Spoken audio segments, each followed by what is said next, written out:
जय शनिदेव महाराज। मित्रों, कहा जाता है कि गरीब सो हित करे, धनी रहीम वो लोग, कहाँ सुदामा बापुरो और कृष्ण मिताई जोग। कहने का तात्पर्य यह है कि जो गरीबों की सेवा करता है ना धन के द्वारा, वह महान कहलाता है। और कृष्ण ने सुदामा से मित्रता निभाई, जबकि सुदामा तो बहुत गरीब व्यक्ति थे। लेकिन क्या कलयुग में ये सब कुछ कृष्ण और सुदामा जैसी परिभाषाएं काम करती हैं?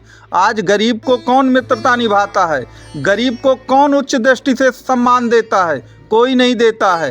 तो गरीबी से बढ़ के कोई इस दुनिया में दुख नहीं होता है। और यदि आपको धनी बनना है तो कुंभ राशि वाले लोगों को क्या करना पड़ेगा, उसकी आज इस वीडियो में विस्तृत चर्चा की जाएगी।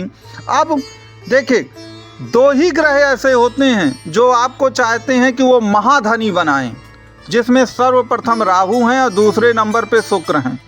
और कुंभ राशि की कुंडली में दोनों योगकारी ग्रह होते हैं। लेकिन आखिरकार वो कौन से कारण हैं जिसके कारण हम धन के मामले में धोखा खा जाते हैं? तो या तो हमको कुछ लोग धोखा दे देते हैं जिसके कारण हम गरीब हो जाते हैं, या तो हमारा मन, हमारा शरीर, हमारा स्वभाव जो होता है वही हमसे कुछ ऐसे काम करा देता है, ऐसे कार्य करा देता है जिससे कि हम दुखी हो जाते हैं, गरीब हो जाते हैं। तो आज हम इन दोनों चीज़ों की चर्चा करेंगे और मैं आपको बताऊंगा कि आपके पास बेहिसाब बेमिसाल धन कैसे आएगा और उसके लिए आपको क्या क्या करना पड़ेगा। तो मित्रों, जैसा कि हम जानते हैं कि कलयुग में भौतिकवाद, मटेरियलिज्म और धन दौलत का मालिक आपका राहु देव हैं। और अगर हम गोचर की बात करें तो जो भी कुंभ राशि के लोग हैं उनके द्वितीय भाव पर, धन के भाव पर ही राहु का विचरण हो रहा है। धन के भाव पर ही राहु एक प्रकार से बैठा हुआ है। तो जब राहु धन भाव पर बैठा हुआ है तो उसे धन दे देना चाहिए था। लेकिन उसके बावजूद ऐसा क्या हो रहा है कि राहु आपको धन नहीं दे पा रहा है। और कुंभ राशि के लोग आर्थिक फाइनेंशियल जो दिक्कतें हैं, प्रॉब्लम्स हैं, उनसे जूझ रहे हैं। तो अब हमको यहाँ पर ये देखना है कि आखिरकार राहु को कौन वैसे ग्रह होते हैं जो उसको कोई भी कार्य करने से रोक देते हैं। तो सबसे प्रथम जो ग्रह होता है राहु को डिस्टर्ब करने वाला, वो होता है चंद्रमा। चंद्रमा जो है वह राहु को सही ढंग से काम नहीं करने देता है। चंद्रमा उसको धोखा देता है और चंद्रमा उसे परेशान भी करता है। अब चंद्रमा कैसे परेशान करता है? क्योंकि आपको मालूम है कि कुंडली में कुछ ग्रह आपस में मित्र होते हैं तो कुछ ग्रह आपस में परम दुश्मन होते हैं। तो चंद्रमा जो है राहु का परम दुश्मन होता है। चंद्रमा राहु का परम दुश्मन होता है। तो अब आपको ये देखना है कि आपकी कुंडली में चंद्रमा बैठा कहाँ है।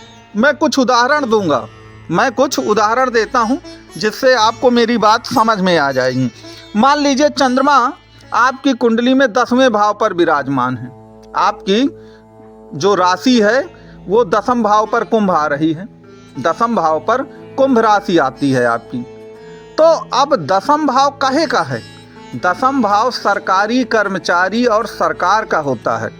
तो आपको जो वास्तव में धोखा मिलेगा ना, वो सरकारी विभागों से ही मिलेगा, सरकार के लोगों से मिलेगा और सरकार से मिलेगा। तो आपको हमेशा सचेत रहना है इस चीज़ से। आपको हमेशा सचेत रहना है इस बात से कि कहीं आपको ये धोखा न दे दें, और उसकी तैयारी आपको पहले से ही किए रहना है। अब एक दूसरा उदाहरण देख लीजिए। मान लीजिए आपकी कुंभ राशि द्वितीय भाव पर आ रही है। आप मकर लग्न के हैं तो कुंभ जो है द्वितीय भाव पर आ जाएगा और वहीं पे चंद्रमा आपकी जन्म कुंडली में बैठा। याद रखिए, मैं जन्म कुंडली की चंद्रमा की बात है कर रहा हूँ। गोचर में तो चंद्रमा हर 2.5 दिन में बदलता रहता है, उसकी बात नहीं कर रहा मैं। इस बात को आप ध्यान दीजिएगा। तो आपकी जन्म कुंडली में मान लीजिए चंद्रमा द्वितीय भाव पर है। तो द्वितीय भाव कहे का है? कुटुंबियों का है, अपने पारिवारिक रिश्तेदारों का भाव है। तो आपको जो धोखा मिलेगा और धन में जो रुकावट मिलेगी वह द्वितीय अर्थात अपने कुटुंबियों से ही मिलेगी।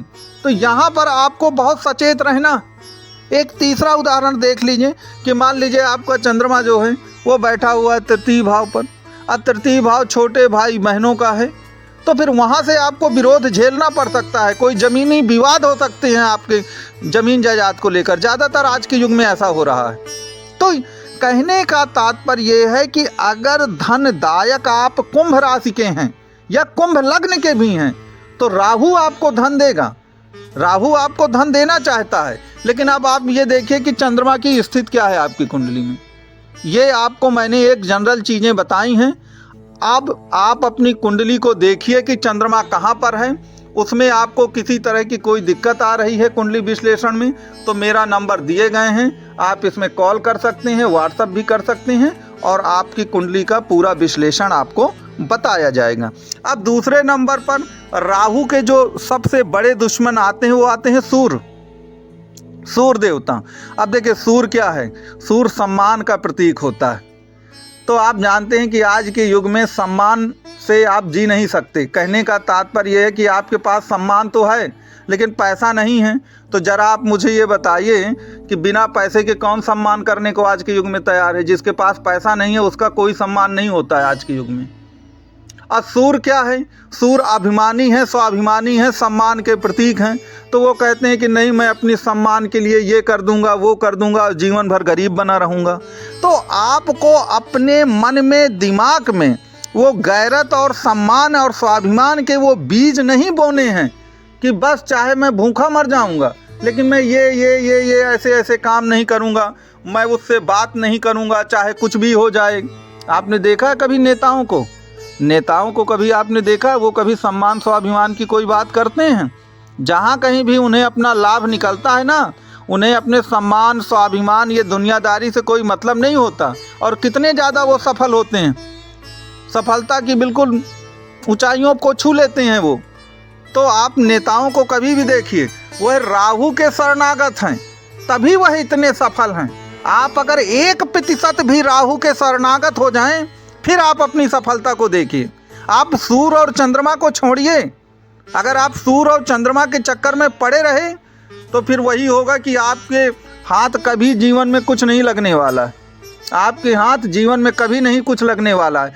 तो आप अपनी पर्सनालिटी में ये मौलिक सुधार लाइए। आप छोटे मोटे उपाय करेंगे, इधर उधर कोई पूजा पाठ करेंगे, कहीं जाएंगे, उससे आपका कुछ नहीं बनने वाला है। आप अपनी पर्सनालिटी में जो कुछ मैंने बताया वो सुधार लाइए। अभी इसमें और भी कुछ गूढ़ रहस्य की बातें हैं जिसकी यहाँ पे चर्चा कर पाना संभव नहीं है, नहीं वीडियो बहुत लंबा हो जाएगा। तो आप अपनी पर्सनालिटी में ये सूर्य और चंद्रमा का जो मैंने बताया है इस पर आप सुधार करिए। कोई भी आपको दिक्कत आए, समझ में ना आया हो, क्या करना है कुंडली में नहीं समझ में आ रहा है, तो मेरा ये नंबर दिया गया है, आप इस नंबर पे कांटेक्ट करिए। इसमें आप कॉल भी कर सकते हैं, व्हाट्सएप भी कर सकते हैं। निश्चित तौर पर आपकी मदद की जाएगी।